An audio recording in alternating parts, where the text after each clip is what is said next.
Alright, so I picked up this Craftsman YTH 4500. I forgot to film this part, but it wasn't getting gas, so I blew some air through this line. There was no air coming through at all, so I ended up replacing that line, going back to the gas sink. And now the starter sounds terrible, like it's the gears in it are going bad, so I took the shroud off and it's staying engaged to the flywheel. It's not coming back down like it's supposed to. Let me listen to it.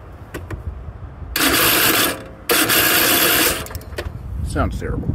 So we got a new starter. We're going to go ahead and put that on. It's just 2 bolts there, and then of course the wire there. Alright, let's see how it sounds now. Oh, way better. Alright, so I got the shroud back on. I went ahead and gave it a tune-up, spark plugs, oil change, fuel filter, all that good stuff. Not sure what to do with this. I don't like to sell them without the chute. I'm going to see if I can repair this. Looks like someone else has, but if not, we'll have to order a different one. Alright, so I'm going to try to drill some holes in each side of this crack and then use a zip tie to bring them together.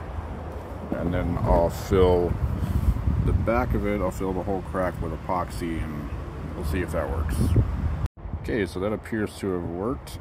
Alright, so got it all epoxied and put it back on. Overall, it seems like it'll hold up pretty well. Let me know what you think. Should I have repaired it or spent the $80 and gotten a new one?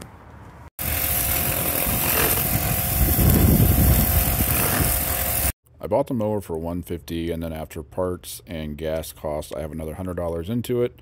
I listed it on Facebook Marketplace for $900. A buyer showed up offering me $750, so I made $500 profit. Follow for more.